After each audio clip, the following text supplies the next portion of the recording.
My daughter's funeral was 20 years ago, but last week, a hospital called at 2 a.m. and said, "Your daughter, Emma, is in surgery right now." My 3 children cried their hearts out at that funeral. Turns out they were crying tears of joy. They thought I was an old wolf who'd lost his teeth. Turns out I was just lying in wait for the right moment. This story has more twists than a corporate law textbook. And if you've ever wondered just how far children can betray the parent who gave them everything, stick around. And if you happen to know a good late-night coffee spot in Denver, drop it in the comments below. Trust me, you'll understand why soon enough. The phone rang at 2:17 a.m. on a Tuesday in March. After 4 decades of running Rocky Mountain logistics, you learn that middle-of-the-night calls mean one of 2 things. A truck broke down or someone died. I figured it was another breakdown on I-70. I was wrong on both counts. "Mr. James, this is Denver General Hospital. We have your daughter Emma in surgery right now. She's listed you as her emergency contact." I sat up in bed feeling like someone had just punched me in the chest. "I'm sorry, there's been a mistake. Emma James died 20 years ago." "Sir, I'm looking at her driver's license right now. Emma Marie James, born October 15th, 1975. Social Security number ending in 4423. She was brought in with acute appendicitis." That Social Security number, I knew it by heart because I'd used it to close her accounts, cancel her credit cards, and settle her affairs in 2003. The same number I'd memorized while planning a funeral that broke my heart into pieces I'm still finding today. "I'll be right there," I heard myself say. I'd built Rocky Mountain Logistics from a single truck and a dream back in 1987. By 2003, we were moving freight across 17 states, with a fleet of 127 vehicles and annual revenues of $12.8 million. I thought I'd built something that would last generations. After Emma's funeral, I'd done what any grieving father would do. I'd divided the business among my 3 surviving children. Marcus, my oldest at 55, became CEO. Victoria, 53, took over as COO. Thomas, 51, ran operations. They'd stepped up when their father was drowning in grief, taking over a company they understood and loved. Or so I thought. The drive to Denver General took 43 minutes through empty streets, 43 minutes to wonder if I was losing my mind or if the impossible was somehow possible. I kept thinking about that Social Security number, about the voice on the phone, professional, certain, reading from official documents, about how my 3 children had stood beside that grave 20 years ago, tears streaming down their faces as we lowered an empty casket into the ground. I'd wondered at the time why there had been no autopsy. "Overdose," the coroner had said. "Clear case. No need to put the family through more trauma." I'd trusted them. God help me. I'd trusted everyone. But Emma James had been dead for 20 years. So why was someone using her name in a hospital bed 15 miles from where I lived? The automatic doors of Denver General slid open, and the smell of disinfectant hit me like a wall. I'd spent enough time in hospitals to know that smell meant serious business. The receptionist, a tired-looking woman with kind eyes, checked her computer twice before directing me to the surgical ward. "Room 314, she said. "She came out of surgery about an hour ago." Room 314. The number burned itself into my memory as I walked down corridors that seemed to stretch forever. My mind kept drifting back to October 23rd, 2003, the day that split my life into before and after. Emma had been my youngest, the surprise baby who came along when her brothers and sister were already teenagers. While Marcus was serious and business-minded, Victoria was social and ambitious, and Thomas was the peacekeeper. Emma was my wild card. She had her mother's laugh and my stubborn streak, plus a mind for computers that left the rest of us in the dust. "She could hack into Fort Knox," Victoria used to joke. At the time, we thought it was funny. The night Emma died, Marcus had called me at 11:30 p.m. "Dad, you need to get to the hospital. Emma, there's been an accident." His voice was shaking, which should have been my first clue something wasn't right. Marcus never shook. He was the son who'd never cried, not even when he broke his arm in 3 places, falling off his bike at age 12. I'd found all 3 of my surviving children in the waiting room, Victoria was sobbing into Thomas's shoulder. Marcus was pacing, running his hands through his hair. The attending physician, Dr. Mitchell, had been apologetic but clear. "Accidental overdose," he'd said. "By the time the paramedics arrived, it was too late. I'm very sorry for your loss." The funeral had been a blur of flowers and condolences. I remembered standing beside that grave in Riverside Cemetery, watching my children say goodbye to their sister. Marcus had given a eulogy about how Emma was finally at peace. Victoria had thrown a single white rose onto the casket. Thomas had simply stood there, tears running down his face. In the weeks that followed, they'd rallied around me in ways that made my heart swell, even through the grief. Marcus had always shown interest in the business, but now he threw himself into it completely. Victoria, who'd been teaching high school, suddenly wanted to understand logistics and operations. Thomas left his job at the county planning office and asked if there was a place for him in the company. "Dad, we want to help you build on what you've started," Marcus had said during a family dinner 6 months after the funeral. Emma would have wanted that. I'd been so grateful. Here were my children stepping up when their old man was falling apart. I'd made Marcus CEO, Victoria COO, and Thomas head of operations. I kept the title of chairman and 51% controlling interest, but honestly, I was ready to step back.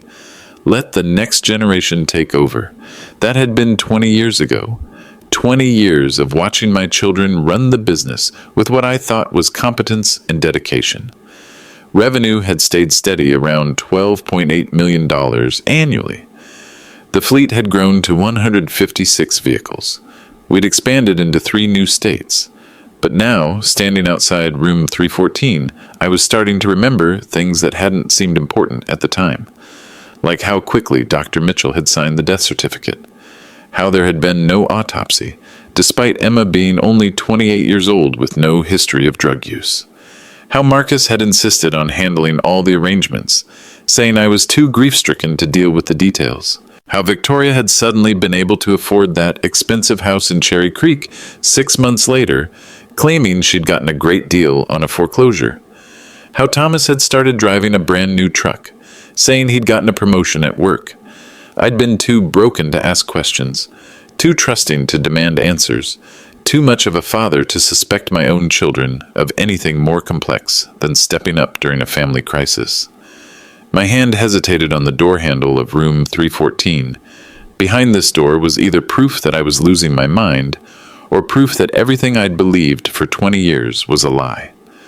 The hallway was quiet except for the soft beeping of monitors and the distant sound of nurses making their rounds. I thought about turning around, walking away, pretending this phone call had never happened, but I'd built a business on asking hard questions and facing difficult truths. You don't move $12.8 million worth of freight annually by avoiding uncomfortable realities. I opened the door. The woman in the hospital bed had Emma's dark hair, now streaked with silver. She had Emma's green eyes, now lined with 20 years of living. She had Emma's scar on her left hand from when she'd tried to fix a computer monitor at age 16 and cut herself on the broken glass. She looked up at me and whispered, "Daddy, I'm so sorry." For a moment I couldn't breathe, couldn't think, couldn't do anything except stare at a face I'd mourned for 2 decades. The rational part of my mind was screaming that this was impossible. The father part of my heart was singing with a joy so fierce it frightened me. "Emma?" My voice came out as a croak. She tried to sit up, winced from the surgery, and settled back against the pillows. I know you must have a million questions." I pulled a chair next to her bed with hands that wouldn't stop shaking. Up close, there was no doubt. This was my daughter. Older, tired-looking, but unmistakably Emma. The birthmark behind her left ear. The slightly crooked front tooth from a playground accident in 3rd grade. The way she tucked her hair behind her ear when she was nervous. She was doing it now. "They told me you died," I said. "I went to your funeral. I threw dirt on your casket." Tears started running down her face. "I know. God, Dad, I know. I wanted to come back so many times, but they said—" She stopped, looking toward the doors like she expected someone to burst in. "Who said what?" "Marcus, Victoria, Thomas." She said their names like they tasted bitter. They said if I ever came back, if I ever contacted you, they'd make sure I disappeared for real this time. The room felt like it was spinning. What are you talking about? Emma reached for my hand with fingers that trembled. Dad, I didn't overdose. I didn't almost die. They staged the whole thing. The overdose, the death certificate, the funeral, all of it. I stared at her, trying to process words that made no sense. That's impossible. I saw the death certificate. Dr. Mitchell explained everything. Dr. Mitchell got $25,000 to sign a false death certificate. The paramedics never came to my apartment because I was never there. The body you buried... She stopped, swallowed hard. There was no body, Dad. Just an empty casket, and a lie that's been eating me alive for 20 years. But why? Why would they do something like that? Emma's grip on my hand tightened. The company. They wanted you to sign over more control while you were grieving. They figured if they could convince you that I was dead, you'd lean on them more, trust them with more responsibility. Marcus had been pushing for years about succession planning, about you stepping back. I remembered those conversations. Marcus had started bringing up my retirement as early as 1999, when I'd turned 55. You've worked hard enough, Dad, he'd say.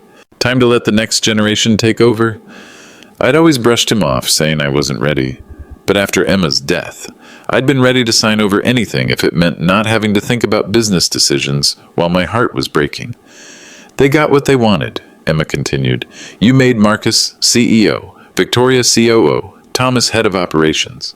The three of them have been running Rocky Mountain Logistics like their personal piggy bank for 20 years. Where have you been all this time?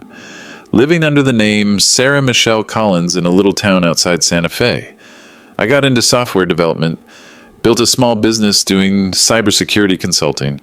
I've been terrified every day that they'd find me, but I couldn't risk coming back. Not until... She gestured weakly at her hospital gown. What happened? Appendicitis hit fast and hard. I passed out at home and my neighbor called an ambulance. When they asked for my insurance information, I was delirious with pain and fever. I gave them my real name, my real social security number, the information that's been burned into my brain since I was a kid. By the time I realized what I'd done, they'd already called you as my emergency contact. The pieces were falling into place with horrible clarity. So your brothers and sister have been running my company, living off my business, for 20 years, while I've been mourning a daughter who never died. Dad, I need you to know, I tried to come back 3 times in the first 5 years, but Marcus had people watching, and Thomas would call me, crying, begging me not to destroy what they'd built. Victoria sent me pictures of you at my grave, said it would kill you to know the truth. She looked at me with eyes full of 20 years of pain. They said you'd moved on, that you were proud of how they'd stepped up. They said telling you I was alive would only hurt you more. I stood up so fast the chair fell over. Where are they now? Probably at the office. It's Tuesday morning. Marcus always does the weekly staff meeting at 9. I checked my watch. 6:30 a.m. 2.5 hours until that meeting. 2.5 hours to figure out how to confront 3 children who'd stolen 20 years of my life and my daughter's life for the sake of a business that was mine to begin with. I looked back at Emma, who was watching me with a mixture of hope and terror. Daddy, she whispered, what are you going to do? I sat back down, my mind racing through 20 years of small details that suddenly made perfect sense. Tell me everything. Start from the beginning. Emma took a shaky breath. It started in 1999. Marcus was pushing hard for you to expand the business, remember? He wanted to take on bigger contracts, maybe go public. You kept saying it was too risky. I remembered those fights. Marcus had grand visions, but I'd built Rocky Mountain Logistics on steady, careful growth. I told him we were doing fine as a family business. That's when Victoria got involved. She started talking to Marcus about inheritance taxes, about estate planning, about how much easier it would be if the business was already in their names when you eventually passed away. Thomas went along with whatever they wanted. You know how he is. Thomas had always been the follower in the family, never the leader.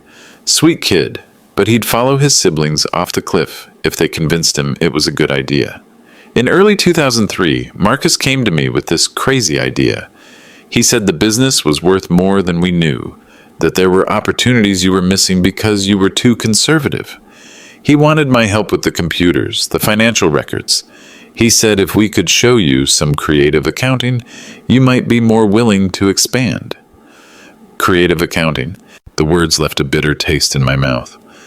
I told him no. More than that, I told him I was going to talk to you about what they were planning. That's when things got ugly. Emma shifted in the hospital bed, and I could see the exhaustion in her face, but she kept talking, like she'd been waiting 20 years to tell this story. Victoria came to my apartment on October 20th, 2003. She was with this guy I'd never seen before, big, scary looking. She said they had a proposition. I could help them with their plan, or I could disappear. When I asked what she meant by disappear, she showed me a death certificate with my name on it. My hands clenched into fists. She threatened to kill you. She said Dr. Mitchell owed Marcus money from gambling debts, enough money that he'd sign whatever paperwork they needed. She said they'd already found someone at the county morgue who would play along for the right price. All they needed was for me to disappear quietly. Tante. The room felt like it was getting smaller. What did you say? I told her to go to hell. That's when the scary guy stepped forward, and Victoria said something I'll never forget. Emma, we're not asking, we're telling. You can disappear voluntarily and start a new life somewhere else, or you can disappear permanently and save us all a lot of trouble. I had to stand up and walk to the window. Outside, Denver was waking up. Normal people were starting normal days, going to normal jobs, trusting their normal families. I envied every single one of them. They gave me $50,000 in cash and 3 days to get out of Colorado. Said if I ever came back, if I ever contacted you, they'd finish what they started. And Dad, her voice broke, they said you'd be next if I didn't cooperate. I turned around. They threatened me? Victoria said accidents happen to old men who ask too many questions. Marcus said he knew people who could make sure you had a heart attack that looked completely natural. They said if I really loved you, I'd play dead and let them take care of you in your old age. The enormity of what they'd done was starting to hit me. This wasn't just theft or fraud. This was kidnapping, extortion, 20 years of psychological torture for both Emma and me. So you left. I drove to Santa Fe that night, changed my name legally to Sarah Michelle Collins. Collins was Mom's maiden name, and Sarah Michelle was what you and Mom almost named me before you decided on Emma. I figured if I was going to disappear, I'd at least keep a piece of who I really was. I remembered that conversation with my late wife, arguing good-naturedly about baby names. We'd settled on Emma Marie because it had been my grandmother's name. Now that choice had given my daughter a way to survive 20 years in hiding. I built a life, Emma continued. Small, quiet, careful. I got good at cybersecurity because paranoia became my specialty. I never married, never had kids, because I was afraid they'd use anyone I loved against me. Every year on my birthday, I'd drive to different cemetery and sit by a random grave, pretending it was my real life I was mourning. The weight of what my children had stolen from both of us was crushing. 20 years of birthdays, holidays, conversations, 20 years of watching Emma grow from a 28-year-old young woman into the 48-year-old woman lying in this hospital bed, 20 years of her living in fear while I lived in grief. Have you been watching them? Watching the business? Emma nodded. From a distance. I've been tracking Rocky Mountain Logistics online, reading industry publications, following news about the company. Dad, they've been bleeding money for years. The revenue numbers they report to you, they're not real. What do you mean? The company's been taking smaller contracts, losing major clients, but they've been padding the books, moving money around, making it look like business is steady. They've been living off the business credit, off equipment loans, off... She paused, looking sick. Dad, they've been taking out loans using your name, forging your signature on loan documents. The room went dead quiet, except for the beeping of Emma's monitors. How much? As of last year, about $3.8 million in debt that you don't know about. Debt that's secured by your personal assets, including your house. I felt like someone had hit me with a sledgehammer. Not only had they stolen my daughter and 20 years of our lives together, but they'd been systematically destroying everything I'd built. "Emma," I said quietly, "how do you know all this?" She looked me straight in the eye, and for the first time since I'd walked into this room, she smiled. It was a small, grim smile, but it reminded me of the determined little girl who'd refused to give up on fixing that broken computer monitor. Because I've been hacking into their systems for 5 years, documenting everything they've been doing. I've got enough evidence to put all 3 of them in federal prison for the rest of their lives. "Why didn't you come forward sooner?" "I was still scared, still worried they'd hurt you, but also," she reached for my hand again, "I was waiting for the right moment, when I'd have enough evidence to destroy them completely, not just wound them." I squeezed her hand. "What kind of evidence?" "Bank records, email trails, forged documents, recorded phone calls, video surveillance from their meetings with the loan officers. Dad, they've been sloppy because they thought they were safe. They thought their dead sister would never rise from the grave to testify against them." I looked at my daughter, alive, brilliant, furious, and ready for war. "Emma," I said, "it's time to show them what a James family resurrection looks like." I spent the next hour listening to Emma lay out 20 years of investigation with the precision of a prosecutor presenting a case to a grand jury. She'd been busy during her exile, and what she'd discovered made my blood run cold. "They started small," she explained, pulling up files on her phone that she'd accessed through the hospital's Wi-Fi. "Right after the funeral, Marcus convinced you to consolidate some of the company banking. Remember when he said it would be easier to have everything in one place?" I remembered. I'd been so deep in grief that I'd signed whatever papers he put in front of me. The account changes. That gave him access to the main operating account. Within 6 months, he was skimming $15,000 to $20,000 per month. Small amounts that wouldn't trigger audits, but enough to fund Victoria's house purchase. She showed me bank records on her phone, screenshots she'd captured during her digital surveillance. The pattern was clear. Money moving out of Rocky Mountain Logistics accounts into personal accounts belonging to my children. By 2010, they were more ambitious. Thomas had set up a shell company called Mountain West Transport. On paper, we were subcontracting work to them. In reality, Mountain West was just the 3 of them billing us for services they never provided. The numbers were staggering. Over 13 years, Mountain West Transport had billed Rocky Mountain Logistics for $2.8 million in phantom services. Then came the loan applications, Emma continued, her voice getting harder. Starting in 2015, they began taking out equipment loans using forged signatures. Your signature specifically. Marcus had gotten very good at copying your handwriting. She showed me loan documents that made my heart stop. Heavy equipment loans, working capital loans, expansion loans, all bearing my signature, all secured by my personal assets. Assets that included my house, my personal savings, everything I owned outside the business. Emma, how did you get access to all this? Cybersecurity consulting wasn't just my cover story, Dad. It was my specialty. When you spend 20 years afraid that someone might track you down, you get very good at tracking other people. I've been inside their email servers, their banking systems, their personal computers. They never knew they were being watched. I stood up and paced to the window again. Outside, the sun was coming up over Denver, painting the sky in colors that reminded me of the morning Emma was born. The irony wasn't lost on me that I was learning she was alive at sunrise. What's our move? First, we freeze everything. You still have controlling interest in Rocky Mountain Logistics, right? 51%? According to my last review of the corporate documents, yes. Emma's expression darkened. Dad, when was the last time you actually saw those corporate documents? The originals? The question hit me like a physical blow. Marcus handles most of the paperwork. He brings me summaries during our monthly meetings. I need you to call your lawyer today, right now. We need to get the actual corporate filings from the Secretary of State's office. I pulled out my phone and called David Martinez, who'd been handling legal work for Rocky Mountain Logistics for 15 years. After explaining that I needed urgent access to all corporate filings, he agreed to meet me at his office within the hour. While you're doing that, Emma said, I'm making some calls of my own. To who?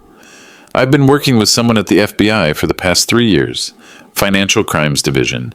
They've been very interested in the evidence I've been gathering. My head snapped around. The FBI? Dad, what Marcus, Victoria, and Thomas have been doing crosses state lines. The shell company billing, the forged loan documents, the money laundering, this is federal territory. Wire fraud, bank fraud, conspiracy, and that's just what we can prove right now. She was already dialing a number. Agent Sarah Chen? This is the consultant we've been working with on the Rocky Mountain case. I need to accelerate our timeline. Yes, my father is involved now. We're ready to move forward. I listened to Emma's half of the conversation with growing amazement.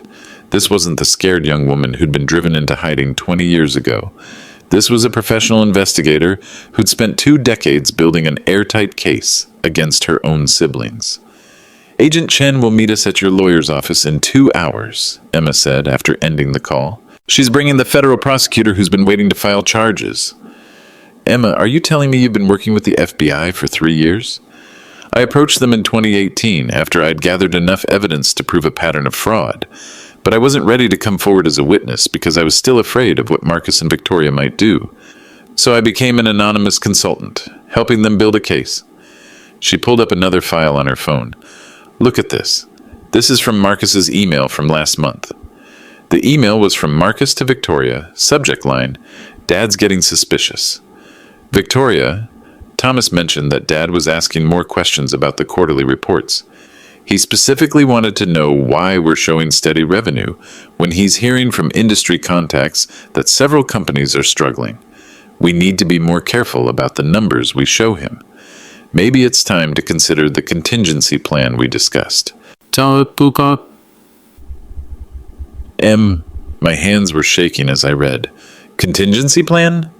Emma scrolled to another email, this one from Victoria to Marcus. The old man is tougher than we thought. Maybe we need to accelerate the timeline on his retirement to Florida. The doctor friend you mentioned could be very helpful if Dad's health takes a turn for the worse. We've come too far to let him ruin everything now. They're talking about killing me, or at least incapacitating you, making you appear mentally incompetent so they can take over your affairs legally. Emma's voice was cold as ice. Dad, they're not just thieves. They're dangerous. The only reason they haven't moved against you already is because they've been comfortable with the status quo. But if they suspect you're getting suspicious... I thought about the brake problems I'd been having with my truck over the past 6 months. Problems that Thomas had insisted on fixing personally, saying it was cheaper than taking it to a shop. Emma, I think they may have already started. What do you mean? My truck, I've been having brake issues. Thomas has been the one working on it. Emma's face went white. Dad, we need to move fast. If they're already trying to hurt you, we can't wait for a slow legal process. What are you suggesting? We spring the trap today, this morning. We confront them with everything we know, but we do it with FBI agents listening. We get them to confess on tape. I checked my watch, 7:45 a.m. The staff meeting would be starting in an hour and 15 minutes. Can Agent Chen be ready that quickly? She's been ready for 3 years. The question is, are you ready to find out exactly how much your children hate you? I looked at my daughter, the one I'd mourned, the one who'd been stolen from me, the one who'd spent 20 years in exile building a case to destroy her own siblings. Emma, I've been ready since the moment I walked into this room. And she smiled, and this time it wasn't grim. It was the smile of a daughter who was finally coming home. Then let's go remind Marcus, Victoria, and Thomas why you don't steal from a James. The boardroom at Rocky Mountain Logistics felt different when you knew it had been bought with stolen money. I'd arrived at 9:15 a.m., 15 minutes after the staff meeting had started, with Emma waiting in my truck. Outside, an FBI agent, Sarah Chen, parked across the street. Marcus was at the head of the conference table, my chair at my table in my building, explaining quarterly projections to a room full of employees who had no idea their executives were criminals. Victoria sat to his right, perfectly dressed and perfectly composed, the same expression she'd worn at Emma's funeral. Thomas was taking notes, playing his role as the dutiful operations manager. Dad? Marcus looked surprised as I entered. I didn't expect you this morning. Are you feeling all right? 24 hours ago, that question would have seemed like concern. Now it sounded like a threat. I'm feeling better than I have in 20 years, son. I walked around the table and stood behind my chair. Marcus was sitting in it like he belonged there, but he moved when I approached. Old habits die hard, even for thieves. Could everyone except family please step out for a moment? I need to discuss something private with my children. The room cleared quickly. Our employees had always respected family meetings, never knowing they were witnessing the slow destruction of everything their jobs depended on. When the door closed, I remained standing. Victoria and Thomas were looking at me with expressions I was just now learning to read correctly. Not concern, calculation. I got an interesting phone call this morning, I said. Dad, is this about the Henderson contract? Because I can explain the delay, Marcus started. This is about Emma. The temperature in the room dropped 20 degrees. Victoria's perfectly composed face went absolutely still. Thomas looked like he was about to throw up. Marcus leaned back in his chair, and I saw something in his eyes that I'd never seen before. Pure, cold evaluation. Dad, we've talked about this. The anniversary of Emma's death is coming up, and you always get upset around this time of year. Maybe we should call Dr. Peterson. Have him adjust your medication. What medication would that be, Marcus? The medication for the grief you caused? The medication for mourning a daughter who never died? Victoria spoke for the first time, her voice sharp. Dad, you're scaring us. Emma has been dead for 20 years. We were all at the funeral. Yes, you were. All three of you, standing beside an empty grave, watching your father's heart break, knowing exactly what you'd done to cause it. Thomas finally spoke, his voice barely a whisper. Dad, what are you talking about? I pulled out my phone and showed them a photo Emma had taken from her hospital bed an hour earlier. I'm talking about this. I'm talking about the daughter you terrorized into hiding. The daughter you used to steal my company, my money, and 20 years of my life. The silence that followed was deafening. I watched my children's faces and saw the exact moment each of them realized their world had just ended. Marcus recovered first. He always had been quick under pressure. Dad, that's not Emma. That's obviously someone who looks like her, someone who's taking advantage of an old man's grief. People pull scams like this all the time. Is that what you're calling it, Marcus? A scam? I'm calling it elder abuse. Someone is manipulating you, playing on your emotions about Emma's death. Victoria nodded, jumping on Marcus's strategy. Dad, we need to call the police. Someone is impersonating our dead sister to steal money from you. Interesting theory, Victoria. Should we call the same police who filed the missing persons report when Emma disappeared from her apartment in October 2003? The report that was mysteriously withdrawn 3 days later when Dr. Mitchell produced a death certificate? Thomas was openly crying now. Dad, I don't understand what's happening. Thomas, I think you understand perfectly. You've always been the conscience of this family, even when you were too weak to act on it.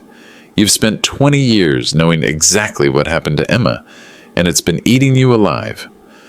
I sat down across from them, and for the first time in 2 decades, I felt like I was in control of my own boardroom. Here's what I know, I continued. I know about Mountain West Transport and the $2.8 million in fake billings. I know about the forged loan documents that put my house up as collateral. I know about the offshore accounts in the Cayman Islands where you've been hiding the money you've stolen. Victoria's composure finally cracked. You don't know anything. You're a confused old man who can't tell the difference between reality and fantasy. I know that Dr. Mitchell was paid $25,000 to sign a false death certificate. I know that you threatened Emma's life to force her into hiding. I know that you've been systematically destroying Rocky Mountain Logistics while making me believe it was thriving. Marcus stood up. This conversation's over. Dad, you're clearly having some kind of episode. Victoria, call Dr. Peterson. Tell him Dad needs to be evaluated for dementia. Sit down, Marcus. Something in my tone made him freeze. This was the voice I'd used to build a business, to manage difficult clients, to handle crisis situations that could have destroyed everything I'd worked for. My children had never heard me use it on them before. I said, sit down. Marcus sat. Now here's what's going to happen. You're going to tell me the truth about what you did to Emma. All of it. You're going to explain how you've been stealing from the company. You're going to account for every penny you've taken. We don't have to explain anything to you, Victoria said. You're obviously not competent to... Victoria, do you remember what I taught you about negotiating from a position of strength? She stared at me. The person with the most information wins, and right now, I have all the information. I stood up and walked to the window. Agent Chen's car was still across the street, and I could see Emma sitting in my truck. 20 years of separation were about to end, but first I needed to finish what my children had started. You have one chance to tell me the truth. One chance to explain yourselves before this gets much worse for all of you. Worse how? Marcus asked. I turned back to face my children, the thieves who had stolen everything that mattered to me. You're about to find out what happens when you steal from a man who has nothing left to lose. The silence stretched for 30 seconds that felt like 30 years. Then Marcus did something that showed me exactly who my oldest son really was. He laughed. Dad, you're bluffing. You don't have anything except the ramblings of some woman who's convinced you she's Emma. Even if she has Emma's social security number, even if she looks like Emma, there's no way to prove she is Emma. Emma is dead. We have a death certificate to prove it. A forged death certificate. Prove it. Marcus leaned forward. Prove it in a court of law. Prove that Dr. Mitchell, who died in a car accident in 2019, took a bribe. Prove that the coroner's office falsified records. Prove that 3 grieving children conspired to fake their sister's death. Victoria picked up the thread. Dad, even if some of your financial concerns are valid, and I'm not saying they are, you're talking about accusing your own children of crimes that would send us to prison for decades. Do you really think any prosecutor would believe that story? And do you really think, Thomas added quietly, that this family could survive that kind of accusation? I looked at Thomas. Of all of them, he looked the most genuinely anguished. Thomas, is that a threat? It's reality, Dad. If you push this, if you try to destroy Marcus and Victoria based on the word of some stranger claiming to be Emma, you'll destroy yourself too. Rocky Mountain Logistics will collapse. The employees will lose their jobs. Your reputation, everything you've built, will be ruined. Marcus nodded. And for what? Because you want to believe that Emma is still alive? Dad, I understand. I wish she was alive too. But wishing doesn't make it true. I realized what they were doing. This wasn't denial anymore. This was a coordinated strategy to make me question my own sanity, my own evidence, my own daughter's identity. You're gaslighting me. We're trying to save you from making the biggest mistake of your life, Victoria said. Dad, think about this logically. You're 74 years old. You've been running this company for almost 40 years. Maybe it's time to step back. Let the next generation take over completely. That's what this is really about, isn't it? You want me to retire so you can have complete control. Marcus spread his hands. Dad, we've been running this company successfully for 20 years. The transition has already happened. We're just making it official. By stealing $3.8 million and forging my signature on loan documents? Victoria's eyes flashed. We've never stolen anything. Every financial decision we've made has been in the best interest of the company. If you're confused about some of the paperwork, we can have the accountants explain it to you. Of the same accountants who've been helping you cook the books? Dad, Thomas said, and his voice was genuinely pleading now. You're talking about destroying your own family. Is that really what Emma would have wanted to admit? The mention of Emma's name, Emma's real name, said by the brother who'd helped fake her death, hit me like a physical blow. For a moment, I felt the doubt they were trying to create. Was I losing my mind? Was I so desperate to believe Emma was alive that I was willing to destroy everything on the word of a stranger? Then I remembered Emma's hand in mine. I remembered the scar behind her left ear, the crooked tooth, the way she tucked her hair when she was nervous. I remembered 20 years of memories that these 3 people had stolen from both of us. You want to know what Emma would have wanted? I asked. She would have wanted to not live in hiding for 20 years because her own siblings threatened to kill her. Dad, Marcus said, standing up again, I think you need professional help. Victoria, call Dr. Peterson. Tell him we need an emergency psychiatric evaluation. Don't you dare. It's for your own good. You're clearly having a break from reality. Victoria was already dialing her phone. Dr. Peterson? This is Victoria James Sterling. My father is having some kind of episode.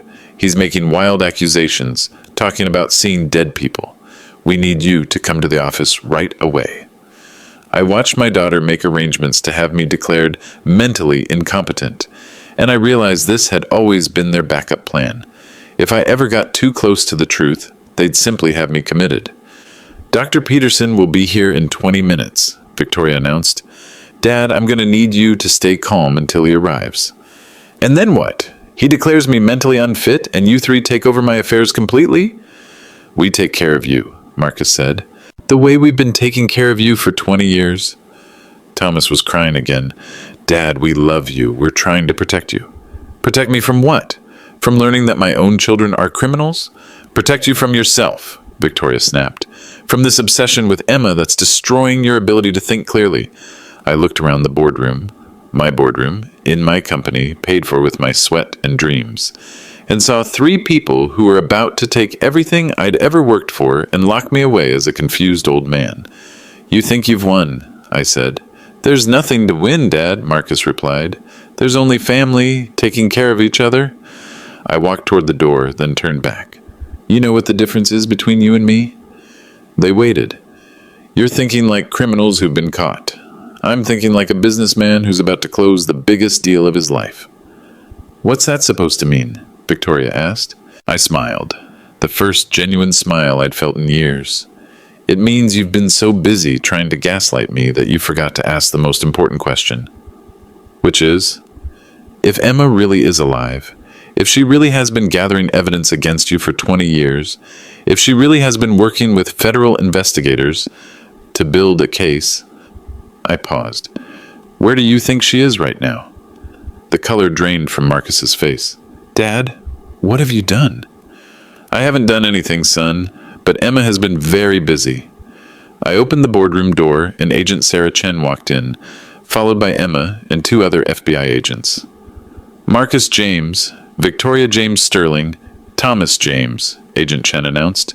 You're under arrest for conspiracy, wire fraud, bank fraud, and accessory to kidnapping. The look on my children's faces as they saw Emma, alive, older, furious, and wearing an FBI consultant badge, was worth 20 years of grief. Hello, Marcus, Emma said quietly. Hello, Victoria. Hello, Thomas. Miss me? What followed was chaos. Victoria started screaming that this was impossible, that Emma was dead, that this was all some elaborate scam. Marcus went dead silent, his legal mind undoubtedly calculating odds and options. Thomas simply collapsed into his chair, sobbing. You have the right to remain silent, Agent Chen continued, but Victoria wasn't listening. This is insane. Emma died 20 years ago. I was at her funeral. We all were. Ms. James Sterling, I'd recommend taking advantage of that right to remain silent, Agent Chen said calmly. Emma stepped forward. Victoria, you were at my funeral because you organized it. You stood beside my grave because you dug it. You cried tears because you knew you'd gotten away with the perfect crime. You're not Emma. Emma is dead. I have her fingerprints, Agent Chen said, holding up a file. I have her dental records. I have 20 years of documentation proving that Emma James has been living under an assumed identity in New Mexico.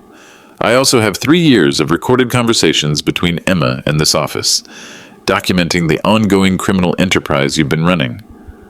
Marcus finally spoke. I want a lawyer. Smart choice, Agent Chen replied. You're going to need a very good one. Thomas looked up through his tears. Emma, I'm sorry. God, I'm so sorry. I tried to stop them. I wanted to tell Dad the truth so many times.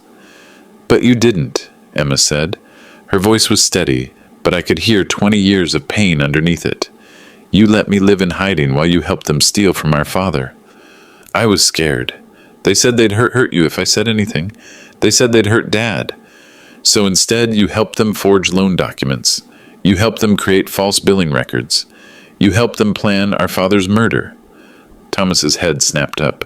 Murder? No, we never. The brake line's on Dad's truck, Thomas. The ones you've been fixing for 6 months.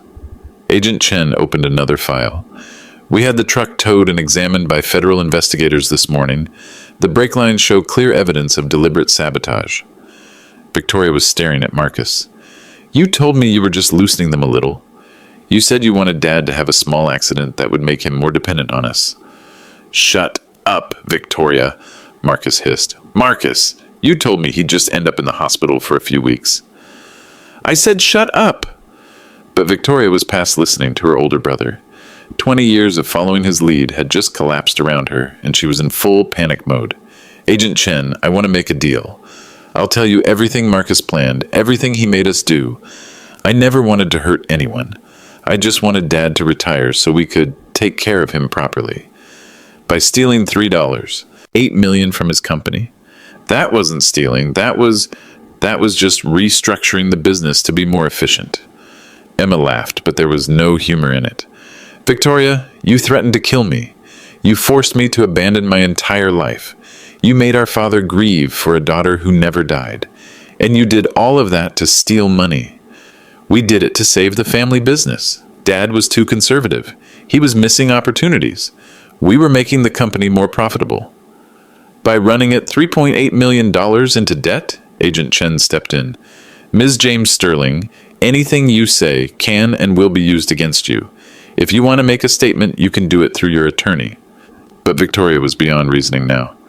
Emma, you don't understand what it was like. Dad trusted you more than any of us.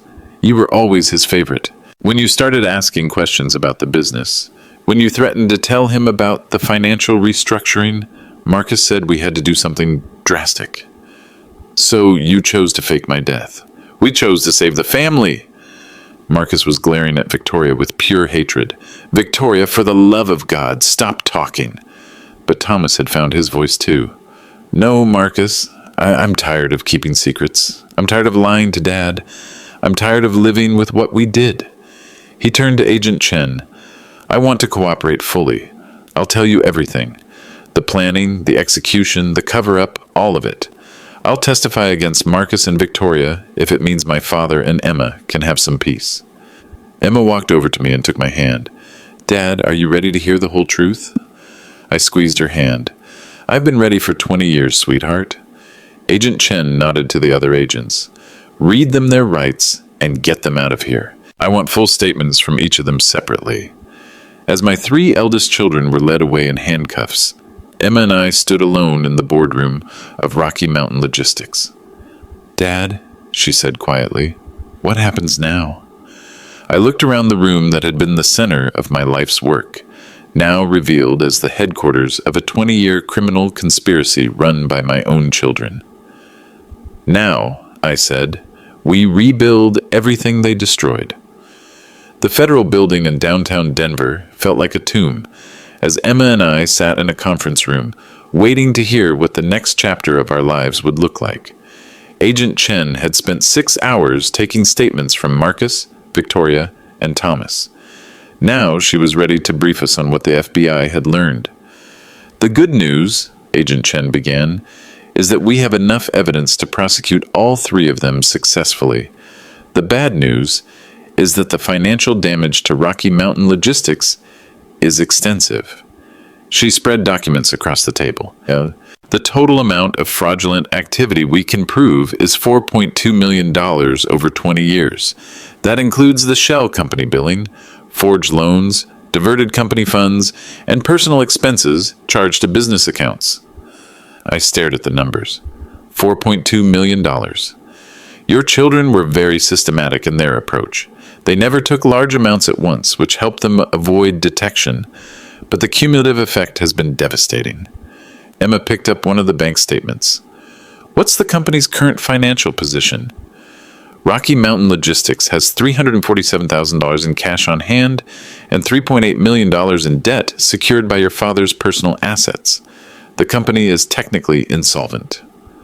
The words hit like a physical blow. 40 years of building, growing, succeeding, and my children had destroyed it all while making me believe everything was fine. However, Agent Chen continued, Thomas has provided information that changes the situation significantly. She opened another file. It turns out your son Thomas has been documenting the fraud for the past 5 years. He kept copies of everything: forged documents, emails between Marcus and Victoria, recordings of conversations where they discussed their plans. Why didn't he come forward? I asked. He says he was afraid of Marcus, and he was also afraid of destroying the family, but he was also planning his own exit strategy. Thomas has been secretly moving money into a separate account, money that legally belongs to Rocky Mountain Logistics. How much money?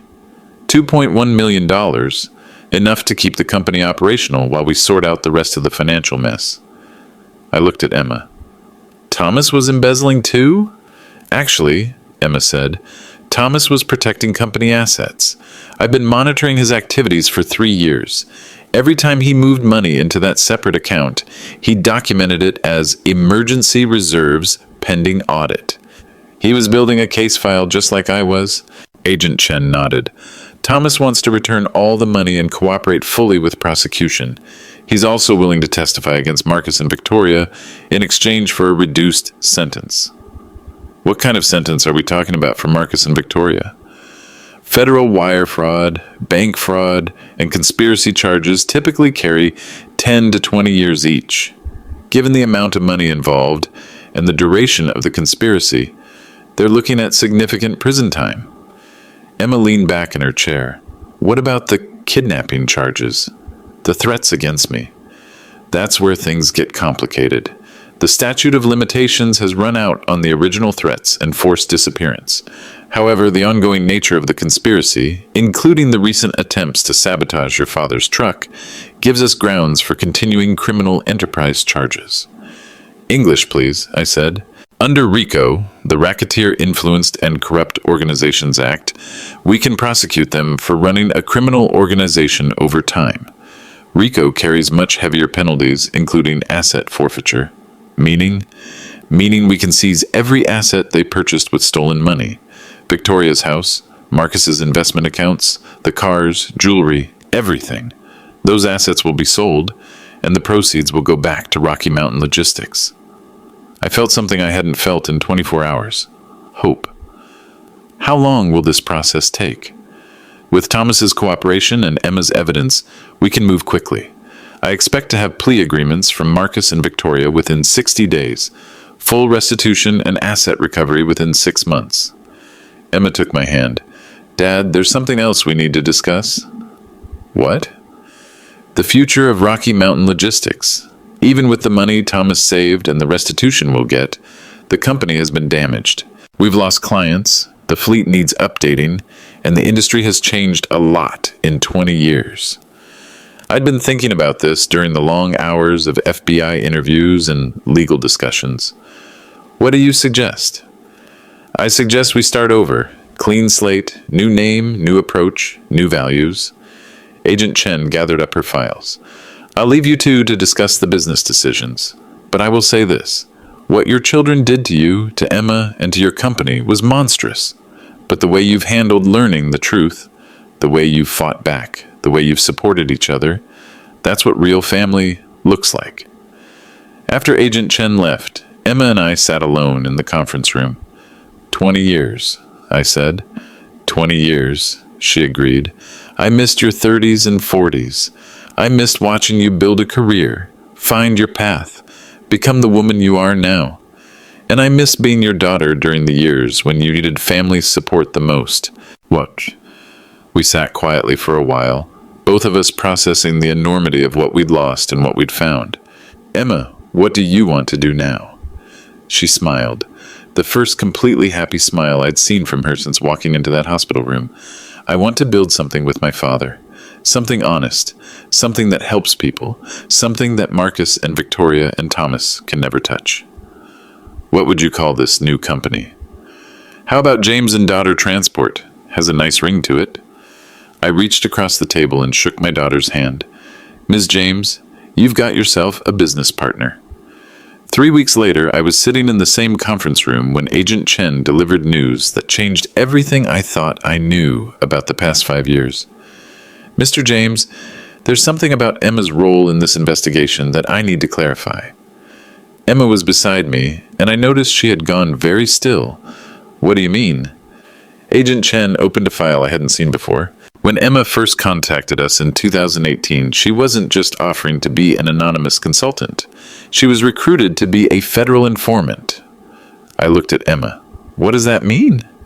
It means, Emma said quietly, that I've been an official FBI asset for 5 years. Not just someone providing information, someone actively working undercover to gather evidence. The room started spinning. Undercover how? Agent Chen answered. Emma has been making controlled contact with Marcus, Victoria, and Thomas for the past 3 years. Phone calls, emails, even a few face-to-face meetings where they thought they were dealing with someone else. I don't understand.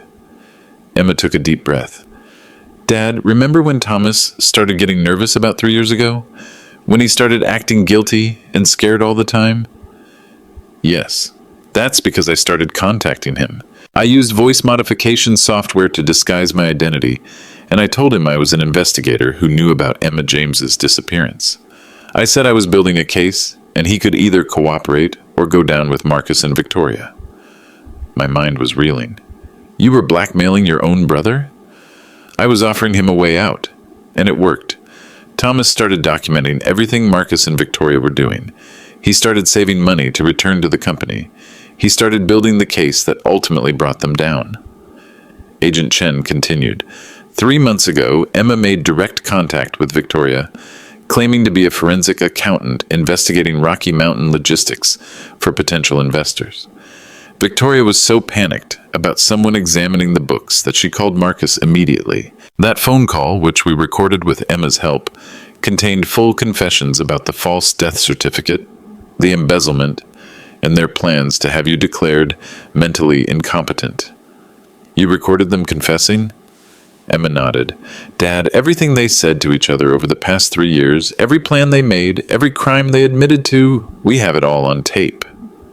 But how did you get close enough to record them?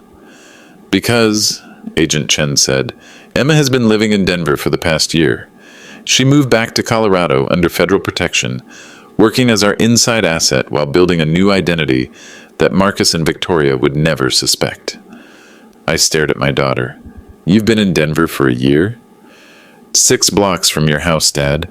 I've been watching over you, making sure you were safe while we built the case. The appendicitis attack was real, but I was already planning to reveal myself soon anyway. The investigation was almost complete. Why didn't you tell me? Because we needed Marcus and Victoria to feel safe. If they suspected you knew the truth, they might have accelerated their plans to hurt you. The brake line sabotage wasn't their first attempt. There were 3 other accidents over the past year that we prevented because I was monitoring their communications. Agent Chen opened another file. The attempted murder charges we're filing aren't just based on the truck. There's the gas leak in your house that Thomas fixed, the food poisoning that sent you to the hospital in January, and the medication mix-up at your pharmacy that nearly caused a heart attack. My own children were trying to kill me for an entire year? They were getting desperate, Emma said. The business was failing faster than they could hide it, and they were afraid you were starting to ask questions. They decided it was easier to inherit everything than to explain why everything was gone. I looked at my daughter, FBI informant, undercover investigator, and the bravest person I'd ever known. Emma, you spent 5 years of your life bringing down your own siblings to save me. Dad, I spent 20 years living a lie they forced on me.